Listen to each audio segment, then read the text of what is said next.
Well, we could do it worse if we tried. We could vote on Prop 19.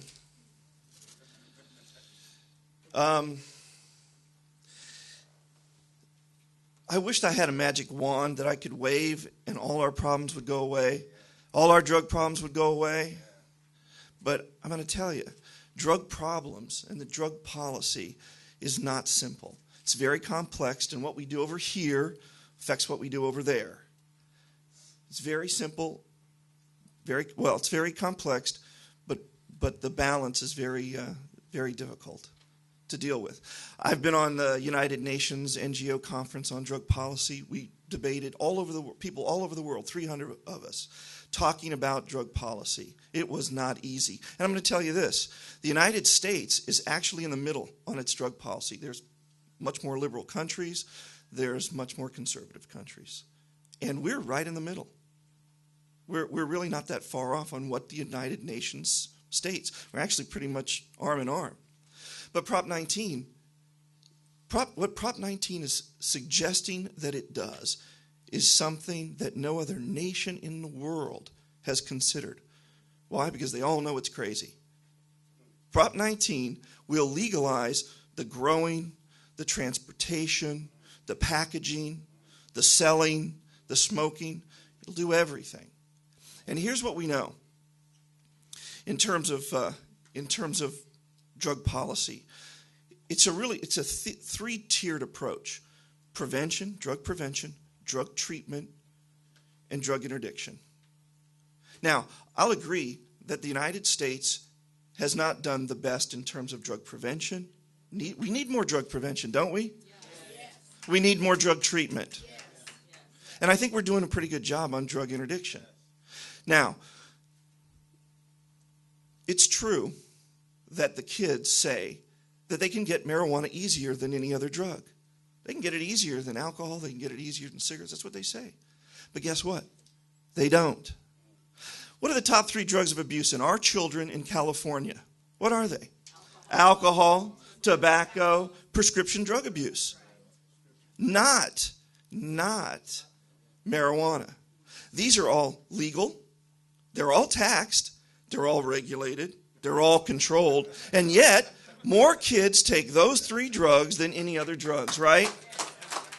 We actually have a very bad track record of keeping legal, controlled, regulated drugs out of the hands of our youth.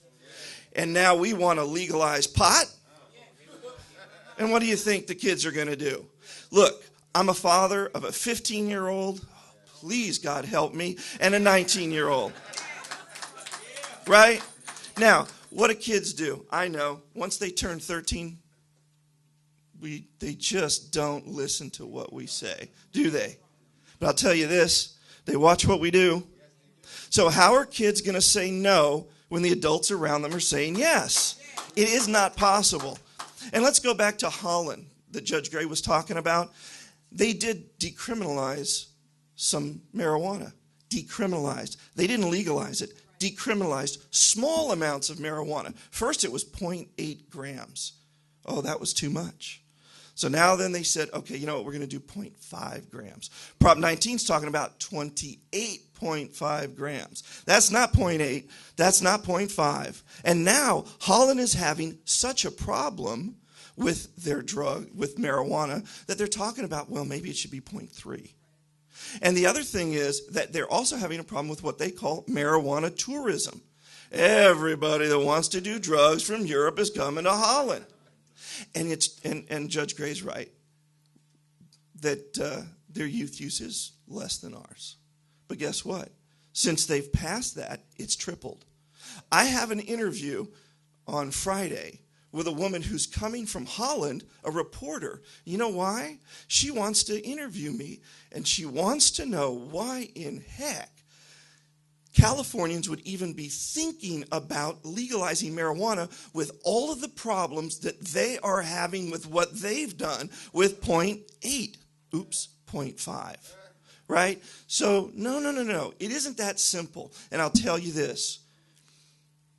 When you change a policy, it changes drug use. If you legalize a drug, we all know economics, price goes down. What keeps prices high is the fact that it's illegal. When you legalize it, price drops. And what is the most affected parts of our community? Number one is youth. They're very, very susceptible to price change. Why? Well, because my daughter gets the money from me. She doesn't work. So if she doesn't have a lot of money, she can't buy a lot of drugs. She doesn't buy any because she knows what will happen if she does. The other, minority communities, very susceptible to price change, right? So thank you for raising your hand against this, because if price change drops, it will absolutely affect the African American community. You know what? So I agree that there are disparities of arrest. There are problems of incarceration in our prison systems. I agree with that. This is not the answer. And we have to work on that. We absolutely have to work on it. But bringing more drugs into the African American community? Absolutely not. We do not need another excuse for another reason why we don't have goals. What we need is we need education, we need workforce development, we need investment into the community. These are the things that we need. We absolutely need that. We need to work on the incarceration system, absolutely. But this is not the way. This is absolutely not the way. And that's why, have you ever stopped to think that every major policymaker is against this? President Obama is against this. Both our gubernatorial candidates against it on both sides of the aisle. Our state senators, well, U.S. senators from California, both against it. Both people that are running for attorney general, both candidates for attorney general, Democrat and Republican, against. Mothers Against Drunk Drivers, against. Cal Chambers, against. Why? Because of the economic problems that businesses will face if this thing passes. Problems with business, tying up, because it's so ambiguous, 11 pages that doesn't really say much, so ambiguous that it will tie up a lot of things in the courts for years. And it's in direct violation of federal law in the drug-free workplace. So that we stand to lose $80 billion of federal money in our state. Right now, what is unemployment? 9, 10%? In the African-American community, 24%. I don't care what community it is. We don't need it any worse. This is not the answer. This is not the solution. Do we have problems? Yes.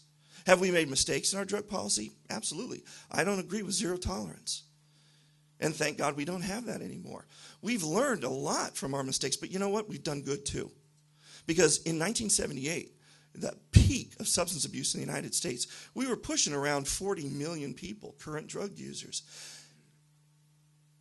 In terms of what we did with the best times, about 5-10 years ago, we were down to about 15 million. And I think that's a great success. Now, it's gone back up. And there are a lot of reasons for that, and we need to deal with it. And it's around 20 million. We need to do better. We need to get back on track. I completely agree with that. And we need to find those ways. We need to open dialogue. I think we need more discussion. But I do not think that the way to solve this problem is to legalize marijuana. And anyone that thinks that the drug cartels and the gangs are going to go away, does anyone believe that? Raise your hand. Okay, we got one. That's more than I know. It's okay, good. Because guess what? I work with former members of the Mexican Mafia, one of the founding fathers and one of the hitmen for the Mexican Mafia. And he says, look, first of all, youth gangs, there's a lot of them that don't sell drugs. They deal with identity theft and home invasion. And guess what? They said, hey, if we if we can't sell marijuana, we'll go to the next drug. So let's take a look at the nuances and the delicacies of drug policy before we launch into something like this. Thank you.